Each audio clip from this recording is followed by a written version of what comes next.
Sejak kekekalan, para malaikat telah menyaksikan kemuliaan Putra Allah.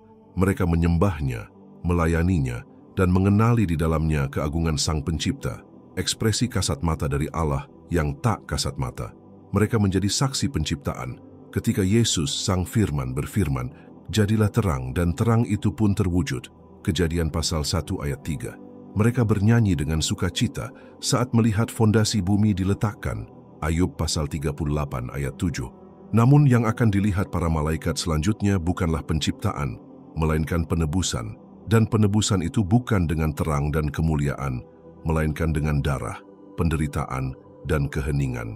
Ketika Sang Putra memutuskan untuk turun, berinkarnasi dalam rupa manusia, menjadi hamba di antara manusia, para malaikat terdiam dalam rasa hormat. Apa artinya bagi Yang Maha Kuasa untuk dilahirkan tak berdaya, dibungkus kain lampin, dan terbaring di palungan di Bethlehem? Mereka menyaksikan Sang Anak bertumbuh, belajar, berjalan, menangis, dan mengasihi. Mereka melihatnya dibaptis di Sungai Yordan, dicobai di padang gurun, berjalan di antara orang berdosa, menyentuh orang kusta, dan membangkitkan orang mati. Dengan selalu waspada, para malaikat mengamati setiap langkah Dia yang selalu mereka sembah di surga. Dan bahkan memahami rencana ilahi pada hakikatnya, tak ada yang dapat mempersiapkan mereka untuk Getsemani. Di Taman Zaitun pada malam Ia dikhianati, suasana rohani menjadi pekat. Yesus sendiri menyatakan, "Hatiku sangat sedih seperti mau mati rasanya." Matius 20:38. Dan di sana tersungkur, Ia berseru kepada Bapa, memohon jika memungkinkan agar cawan itu berlalu. Namun segera setelah itu, dalam penyerahan diri sepenuhnya Ia menegaskan, "Namun demikian janganlah seperti yang aku kehendaki, melainkan seperti yang Engkau kehendaki." Matius 26:39. Seorang malaikat diutus oleh Bapa untuk menguatkannya, Lukas 22:43, tetapi bukan untuk menyelamatkannya. Pemandangan itu menandai surga. Sang Pencipta alam semesta berkeringat darah, remuk oleh beban dosa manusia, sendirian. Tak seorang pun manusia memahami betapa dahsyatnya momen itu. Namun para malaikat melihat, mereka tahu siapa Dia. Mereka tahu bahwa dalam sekejap hanya perlu satu perintah dan pasukan surgawi akan turun untuk membelanya. Kristus sendiri telah berkata kepada Petrus, "Atau kau sangka bahwa aku tidak dapat berseru kepada Bapa-Ku, supaya Ia mengirim lebih dari 12 pasukan malaikat membantu aku?" Matius 26:53. Namun seruan itu tak kunjung datang, tak ada perintah yang diberikan. Dan atas perintah Allah sendiri, surga hanya akan menyaksikan, Sang Putra akan diserahkan. Penangkapan pun terjadi, ciuman pengkhianatan, hati mengeras, para prajurit mengikatnya, dan para malaikat, pedang mereka masih tersarung, mengamati keheningan ilahi, dihakimi secara tidak adil, diludahi, dicambuk, dihina. Dia yang tak dapat ditampung surga kini dihakimi oleh manusia yang korup, dengan setiap hantaman tongkat, dengan setiap cambukan yang merobek dagingnya. Para malaikat gemetar. Mereka melihat Sang Santo diperlakukan seperti terkutuk. Mereka melihat Sang Benar diperhitungkan di antara para penjahat. Namun, tak satu pun dari mereka yang mampu bertindak. Momen yang paling peka bukanlah paku yang ditancapkan, melainkan keheningan surga saat semua itu terjadi. Seolah-olah alam semesta menahan napas. Dan para malaikat yang begitu sering mewartakan kemuliaan Tuhan dengan nyanyian-nyanyian penuh kuasa, kini terdiam total, bingung dengan pemandangan itu. Mereka melihat Sang Raja bermahkota duri, penuh luka berdarah karena cinta, dan mereka tidak sepenuhnya memahami misteri itu. Mereka tahu itu perlu, tetapi mereka tak kuasa menahan rasa takjub mereka. Di Kalvari, tempat tengkorak itu berada, mereka tetap waspada. Mereka mengawasi langit dan bumi. Mereka menyaksikan ungkapan kasih yang terbesar, sekaligus ejekan terbesar bagi umat manusia. Seruan Yesus bergema, "Bapa, ampunilah mereka sebab mereka tidak tahu apa yang mereka perbuat." Lukas pasal 23 ayat 34. Dan para malaikat gemetar. Bagaimana mungkin ini terjadi? Dia yang tak bersalah memohon pengampunan bagi yang bersalah? Tuhan yang berinkarnasi memohon belas kasihan bagi mereka yang menyalibkannya. Belas kasih ilahi menentang logika malaikat. Mereka menunggu sebuah tanda. Mereka berharap mungkin pada saat terakhir langit akan terbuka dan segalanya akan berhenti. Namun tidak, perintah tetap sama. Amati, saksikan, dan jangan campur tangan. Penderitaan semakin menjadi-jadi, ejekan semakin menjadi-jadi. Dan akhirnya, Yesus berseru dengan suara lantang, "Doa Allahku, Allahku, mengapa engkau meninggalkan aku?" Matius 27:46. Pada saat itu, langit berguncang. Ketidakberdayaan yang menggema itu bukanlah sandiwara, itu nyata. Untuk pertama kalinya dalam kekekalan, Sang Putra mengalami perpisahan dari Bapa, dan para malaikat mengerti bahwa inilah harga penebusan. Kegelapan menyelimuti bumi, tabir bait suci terkoyak, dan ketika Kristus berseru, "Sudah selesai," Yohanes 19:30, surga terdiam dalam penghormatan. Misi telah tercapai, anak domba disembelih, darah ditumpahkan, keadilan digenapi. Para malaikat yang tak dapat berbuat apa-apa, kini menyaksikan kemenangan kasih. Mereka telah menyaksikan misteri sepanjang masa. Allah yang kekal menaklukkan dosa melalui pengorbanan. Dan di surga, pujian tak henti-hentinya. Jenazah sang guru segera diturunkan dari salib. Malam semakin dekat dan Sabat sudah mengetuk pintu.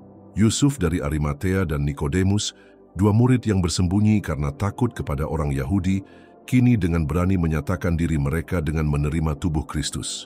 Dalam keheningan mereka membungkusnya dengan kain lenan halus, dibumbui dengan rempah-rempah, dan membaringkannya di dalam kubur baru yang digali di dalam batu karang. Yohanes 19:38-42. Dan di sana, di dalam perut bumi, Sang Sabda yang berinkarnasi akan beristirahat. Sabat dimulai. Sabat kali ini tidak seperti sabat-sabat sebelumnya.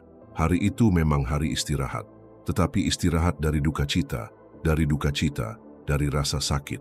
Sang Pencipta Sabat kini terbaring mati, dan surga tetap sunyi. Para malaikat, yang dulunya adalah penyanyi ciptaan, tidak menyanyikan pujian pada hari itu. Tidak ada melodi, tidak ada sukacita.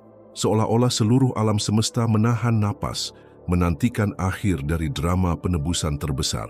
Sabat penciptaan, di mana Allah beristirahat dari pekerjaannya, Kejadian 2:2, kini menemukan padanannya, istirahat Sang Penebus setelah menyelesaikan karya keselamatan.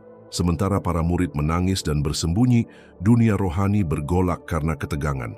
Setan, si penuduh, yang pernah berdiri di hadapan Allah untuk melontarkan tuduhan-tuduhannya terhadap orang-orang kudus, Ayub 1:12, Wahyu 12:10, kini bersukacita dalam kemenangan yang nyata. Ia pikir ia telah menang. Lagi pula, anak Allah telah mati. Rencana yang telah dijanjikan sejak Eden untuk meremukkan kepala ular, Kejadian 3:15, tampaknya telah digagalkan. Namun, setan, meskipun licik, tidak mengerti bahwa kematian Kristus bukanlah akhir, melainkan penggenapan nubuat yang tepat. Sementara itu, para malaikat yang setia berjaga-jaga. Mereka tidak bisa campur tangan, tetapi mereka tidak meninggalkan makam. Jenazah terbaring di sana, terbungkus kain lenan dan diam. Tak sepatah kata pun terucap. Tak ada pujian yang naik ke surga. Keheningan itu adalah kesunyian pengorbanan yang sempurna, kesunyian darah yang berbicara lebih lantang daripada kesunyian Habel, Ibrani 12:24, kesunyian kemenangan yang belum diumumkan tetapi sudah dipastikan. Para pemimpin agama, karena takut akan penipuan, meminta Pilatus untuk menyegel makam dan menempatkan penjaga Romawi di pintu, Matius 27:62-66. Upaya mati-matian itu dilakukan untuk mencegah hal yang mustahil. Bagaimana mungkin mereka mencegah Sang Pencipta kehidupan bangkit kembali? Bagaimana mungkin mereka menjaga makam Dia yang berkuasa atas maut tetap tersegel? Namun para prajurit tetap berjaga, batu-batu tetap kokoh di tempatnya, dan langit hening. Namun dalam keheningan itu terdapat aktivitas rohani yang paling mendalam. Rasul Petrus menyatakan bahwa Kristus dalam roh pergi dan memberitakan Injil kepada roh-roh yang di dalam penjara. 1 Petrus 3:18-1. Bukan sebagai orang yang mewartakan kabar baik untuk pertobatan, melainkan sebagai orang yang mewartakan kemenangan. Kerajaan kegelapan mendengar dari Kristus sendiri bahwa penebusan telah digenapi, bahwa harga telah dibayar, dan bahwa neraka tidak akan menang melawan gereja. Itu adalah pewartaan otoritas. Salib bukanlah kekalahan, melainkan senjata penaklukan ilahi. Sabat itu sementara manusia menangis dan musuh bersukacita, Bapa memperhatikan, surga menanti, Para malaikat membungkuk dalam diam, mengetahui bahwa fajar hari Minggu akan membawa terang. Keheningan Sabat adalah awal dari seruan kehidupan. Sebab, seperti yang dikatakan kitab suci, hari ketiga sudah dekat. Dan kemudian, saat fajar menyingsing di hari pertama minggu itu, ketika hari masih gelap, bumi berguncang. Gempa bumi mengguncang tanah.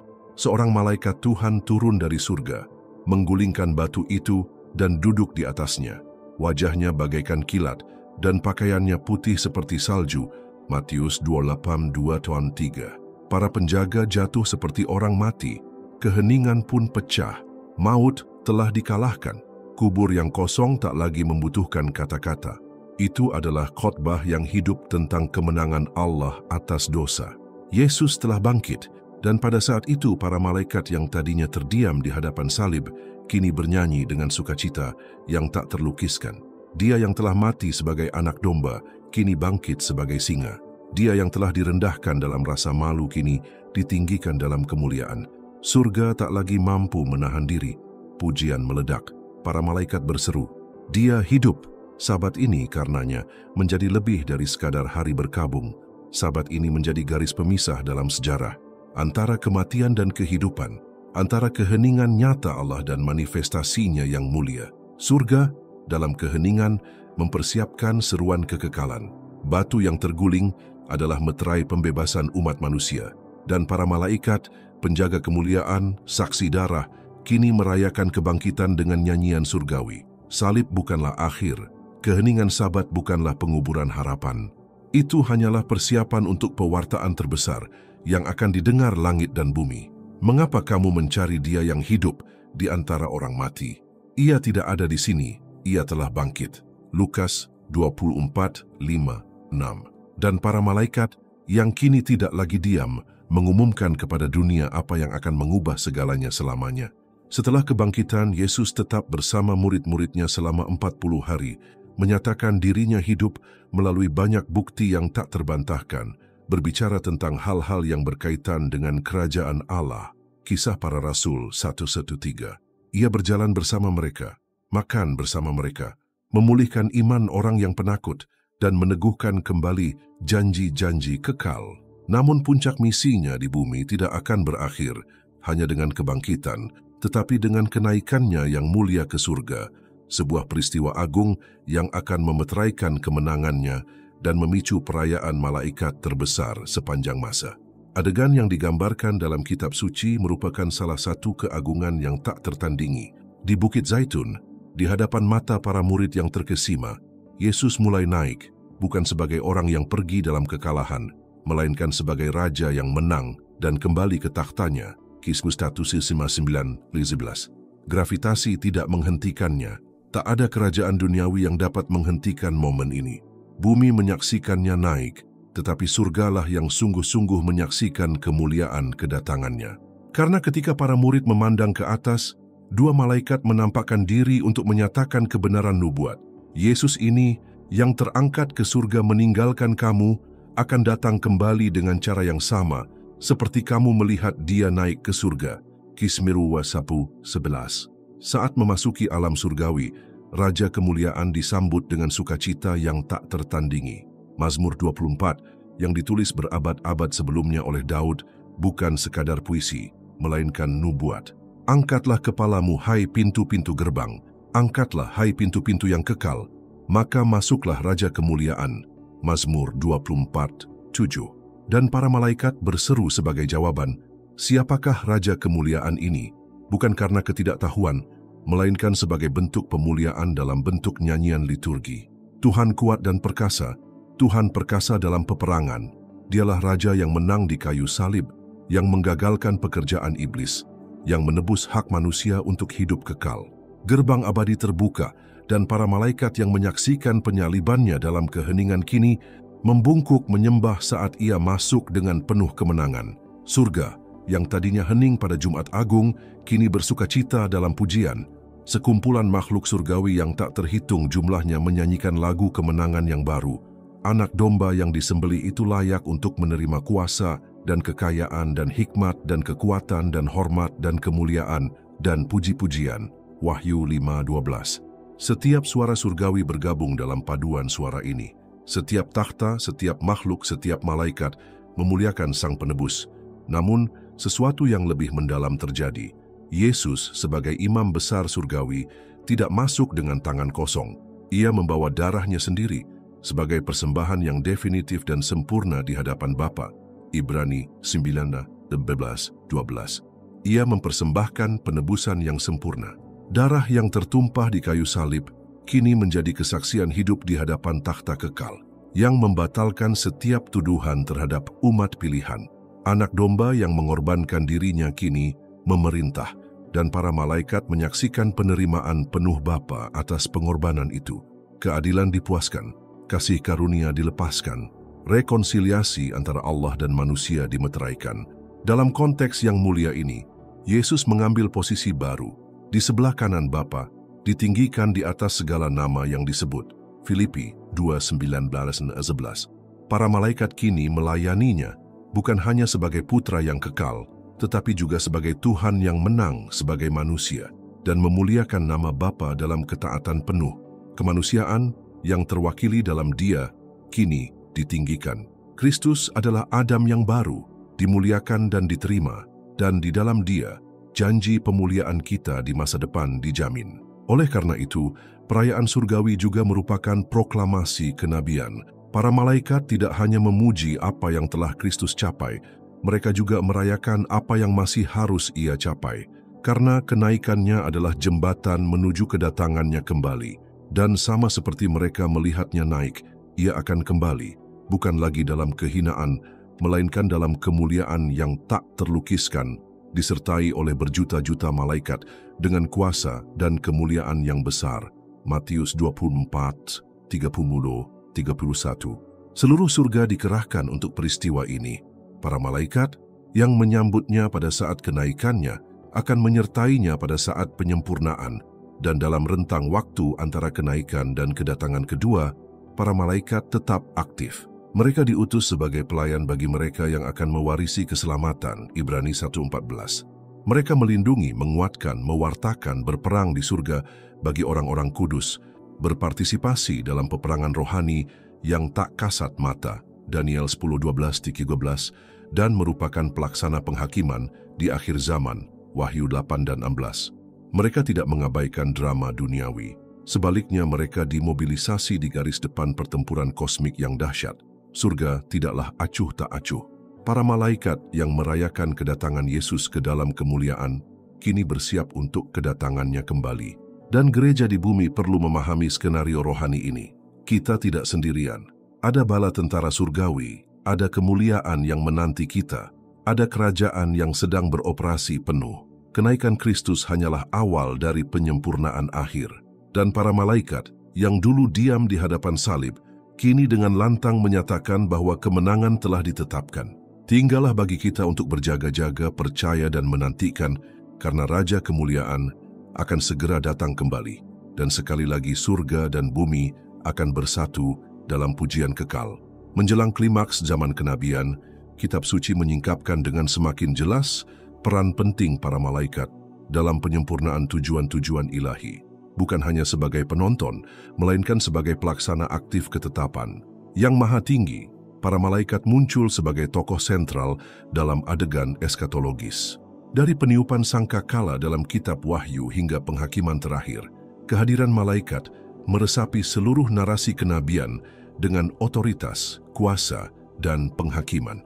Mengabaikan peran ini berarti mengabaikan salah satu kunci untuk memahami akhir zaman. Kitab Wahyu membawa kita ke sebuah skenario di mana campur tangan malaikat semakin intensif. Yohanes, yang diasingkan di Pulau Patmos, penglihatannya terbuka ke surga dan tidak hanya melihat Kristus yang dimuliakan, tetapi juga banyak malaikat yang sedang bekerja.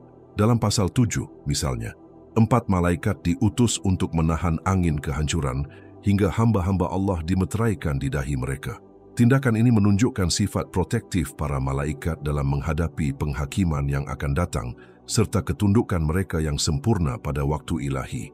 Tidak ada penghakiman yang dijatuhkan tanpa perintah langsung dari takhta Allah. Dalam Wahyu 8, 7 malaikat ditugaskan untuk membunyikan 7 sangkakala. masing-masing menandai tahap penghakiman atas bumi. Dengan setiap tiupan, bencana alam, ketidakseimbangan kosmik dan bencana ekologi dilepaskan, menghantam bumi, laut, perairan, dan benda-benda langit.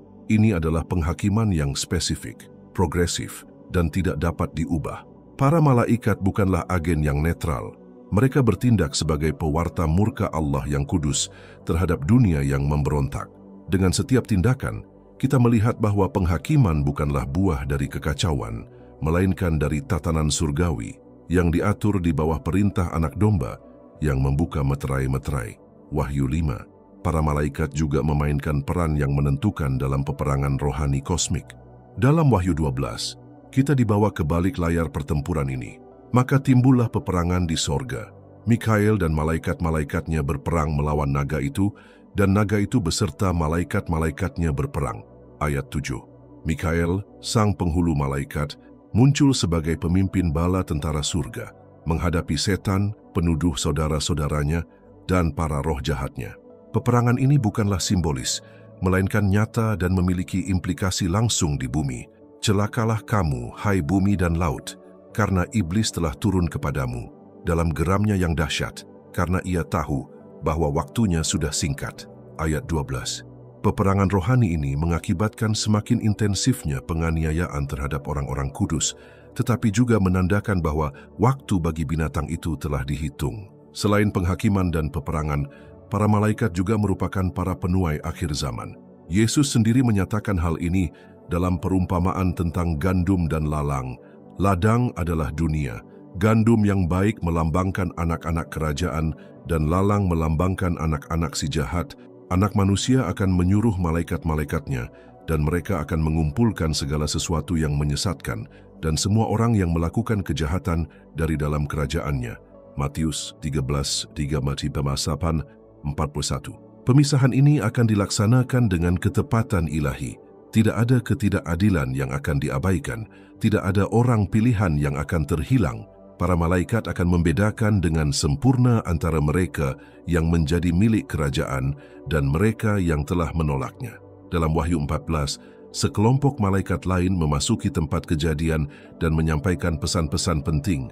Takutlah akan Allah dan muliakanlah Dia, karena saat penghakimannya telah tiba. Ayat 7. Pesan ini bergema sebagai panggilan terakhir untuk pertobatan global. Namun, tidak semua orang akan menanggapi. Oleh karena itu, para malaikat juga mengumumkan kejatuhan Babel rohani dan penghukuman bagi mereka yang menyembah binatang buas dan patungnya. Ada keseriusan yang mencolok dalam bagian kenabian ini, di mana kita melihat bahwa para malaikat tidak hanya melaksanakan, tetapi juga mewartakan. Mereka adalah pewarta keadilan dan kasih karunia. Ketika akhir zaman akhirnya tiba, dalam Wahyu 16, 7 malaikat menerima 7 cawan murka Allah. Setiap cawan yang dicurahkan melambangkan penghakiman yang tak dapat diubah. Penyakit, kegelapan, kekeringan, perang, dan kehancuran langsung menimpa orang fasik. Bumi yang dulu mencemooh orang-orang kudus kini mengerang di bawah beban murka ilahi. Dan dalam pasal 18, malaikat lain berseru dengan suara nyaring. Sudah rubuh Babel, kota besar, sistem dunia yang korup, penyembahan berhala, dan pemberontakan akhirnya dihakimi. Dan ketika langit terbuka dalam Wahyu 19, bala tentara surgawi yang dipimpin oleh Kristus sendiri di atas kuda putih turun ke bumi. Para malaikat kini bergabung dengan raja segala raja untuk pertempuran terakhir melawan binatang buas dan bala tentaranya. Tidak ada negosiasi, tidak ada gencatan senjata.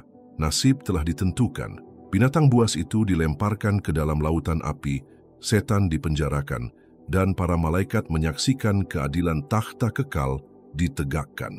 Mereka tidak hanya mengumumkan kedatangan kerajaan, mereka juga secara aktif berpartisipasi dalam pelaksanaannya. Potret eskatologis para malaikat ini membawa kita pada kebenaran yang mendesak.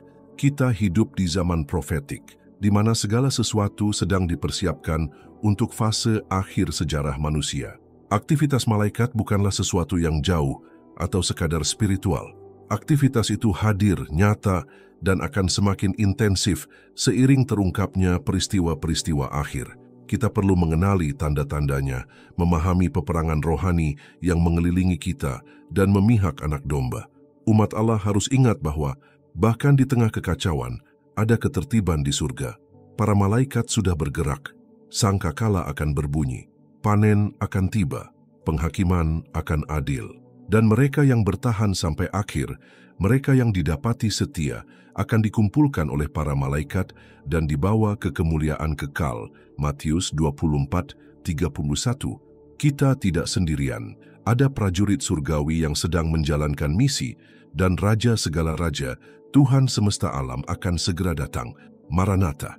Di inti nubuat-nubuat eskatologis, pengumuman kejatuhan Babel bergema dengan kuat. Tetapi ini bukan hanya tentang kota Mesopotamia kuno, simbol penyembahan berhala dan pemberontakan, melainkan tentang sistem global yang bangkit di akhir zaman, melawan prinsip-prinsip kerajaan Allah. Babel modern ini tidak hanya geografis, tetapi juga spiritual, politik, ekonomi, dan agama. Ini melambangkan persatuan kekuatan dunia melawan Kristus, godaan orang-orang kudus, dan mabuknya bangsa-bangsa dengan kesenangan dan tipu daya zaman ini. Dan kitab suci menyatakan dengan jelas, kekaisaran penyelewengan global ini telah dihitung hari-harinya. Wahyu 17 dan 18 menguraikan skenario ini secara rinci. Yohanes melihat seorang perempuan menunggangi seekor binatang merah tua, berpakaian kain ungu dan kain kirmizi, berhiaskan emas, batu permata, dan mutiara. Sebuah gambaran kemewahan dan daya tarik. Di dahinya tertulis, rahasia Babel besar, ibu dari wanita-wanita pelacur dan dari kekejian duniawi. Wahyu 17:5.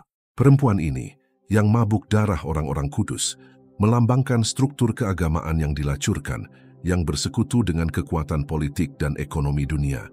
Itu adalah gereja palsu, sistem keagamaan yang korup, yang bersekutu dengan kekuatan sekuler untuk mengendalikan hati nurani dan menganiaya umat beriman. Binatang yang ditunggangi perempuan itu sama dengan yang muncul dalam Wahyu 13, sebuah simbol kekuasaan politik global yang dipengaruhi oleh setan. Di sini kita melihat persatuan terakhir antara agama yang korup dan pemerintahan yang tirani.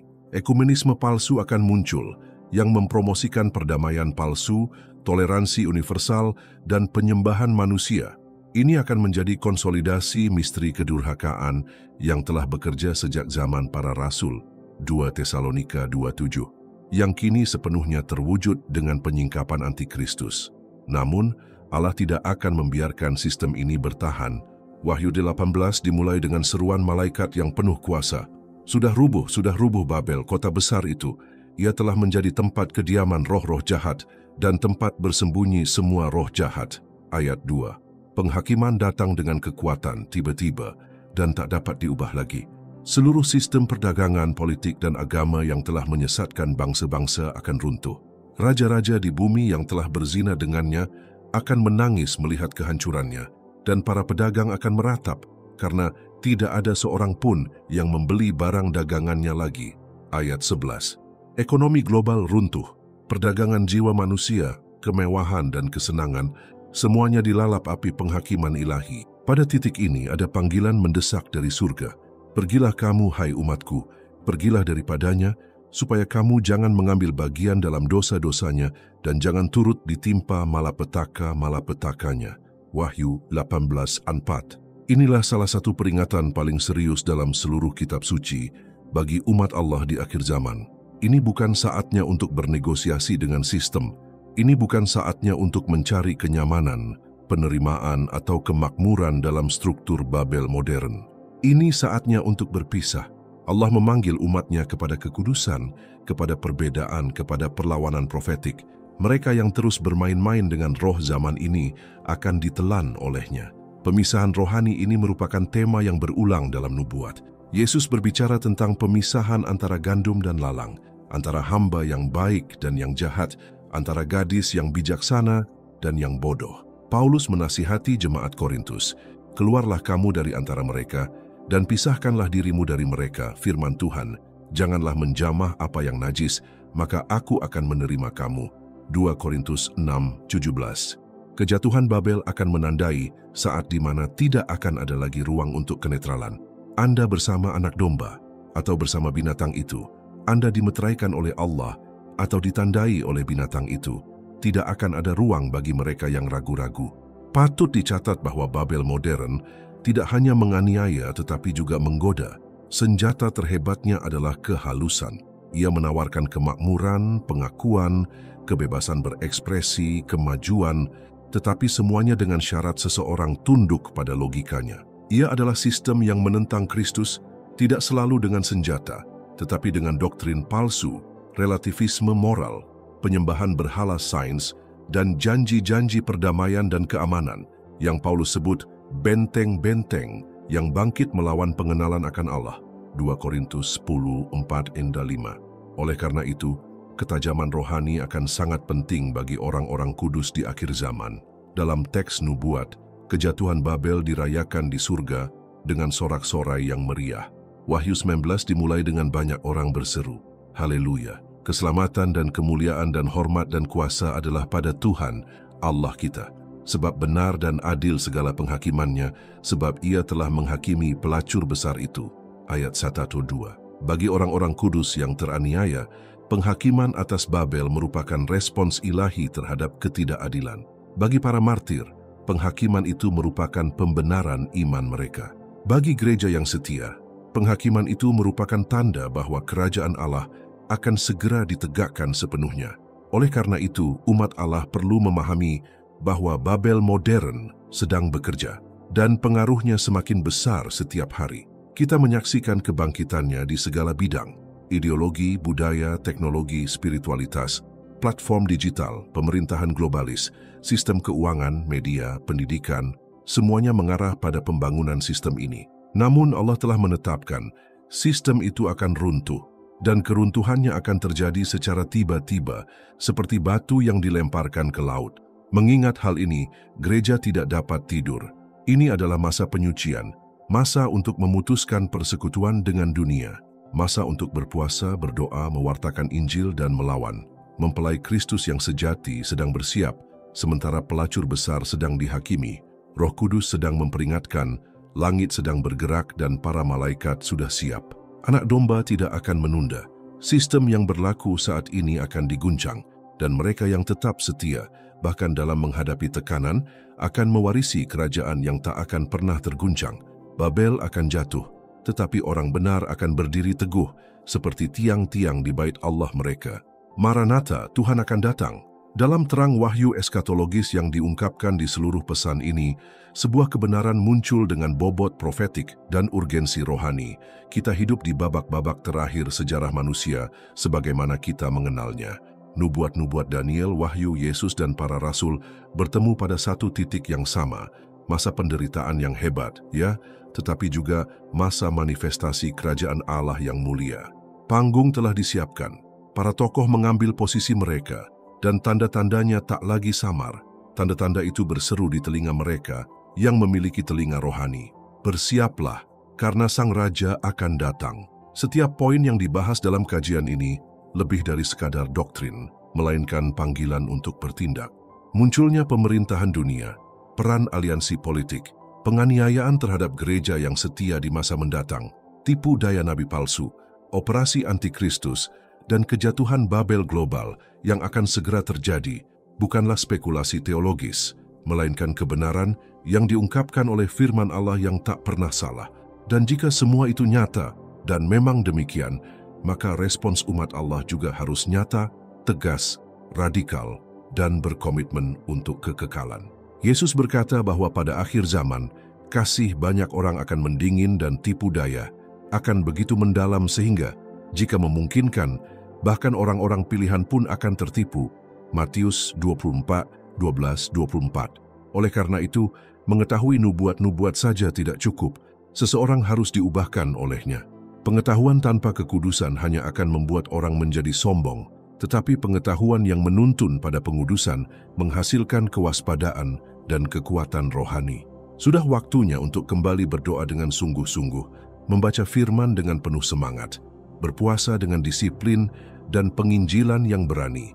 Kita tidak bisa hidup seolah-olah masih ada waktu tersisa. Setiap hari bisa menjadi hari terakhir sebelum ketetapan itu dikeluarkan, sebelum kemurtadan besar datang, Sebelum langit terkoyak oleh sangkakala terakhir, Roh Kudus dan sang mempelai wanita berkata, "Marilah." Wahyu 22:17. Dan pertanyaan yang membayangi kita adalah, apakah kita mengatakan hal yang sama?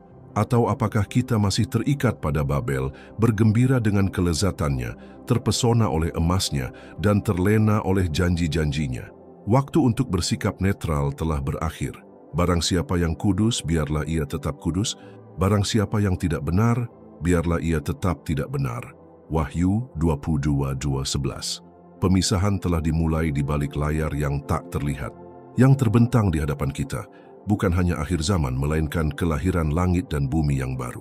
Anak domba akan kembali, bukan lagi sebagai hamba yang menderita, melainkan sebagai raja segala raja dan Tuhan segala tuan, menunggang kuda putih dengan pedang tajam untuk menghakimi bangsa-bangsa. Wahyu 19. Matanya bagaikan nyala api, dan di pahanya tertulis, Raja segala raja dan Tuhan segala tuan. Barang siapa bertekun bersamanya, akan memerintah bersamanya. Barang siapa yang telah membasuh jubahnya dalam darah anak domba, akan masuk ke Yerusalem baru. Dan barang siapa yang menolak dia, bersama antikristus, nabi palsu, dan iblis, akan dilemparkan ke dalam lautan api. Inilah saatnya untuk membuat keputusan yang pasti. Roh Kudus memanggil umat yang dipisahkan, dipersiapkan, dipenuhi dengan minyak roh dan berpakaian putih, menantikan sang mempelai pria dengan pelita yang menyala. Peperangan rohani akan semakin intensif, penganiayaan akan meningkat, dan tipu daya akan disempurnakan. Namun, masa ini juga akan menjadi masa panen terbesar, mukjizat-mukjizat terbesar, manifestasi umat sisa yang setia, dan pencurahan kemuliaan Allah yang terbesar ke atas bumi. Jangan tertipu, jangan kompromikan kebenaran, jangan tertidur. Waspadalah, pegang teguh iman, beritakan firman, kuduskan dirimu, bersandarlah pada kitab suci, kuatkan dirimu dalam persekutuan dengan orang-orang kudus, tinggalkan dunia. Cintai kedatangan Tuhan, karena janji itu tetap. Berbahagialah hamba yang didapati Tuhan melakukan tugasnya ketika ia datang. Lukas 12:43. Dan dia akan datang. Ya, dia akan datang dengan segera. Dan setiap mata akan melihatnya. Maranatha, datanglah Tuhan Yesus. Semoga ini menjadi doa segenap jiwa kami, dengan air mata, dengan urgensi, dengan harapan, dan dengan pengharapan yang kudus. Karena waktunya telah genap, dan kerajaan Allah sudah dekat.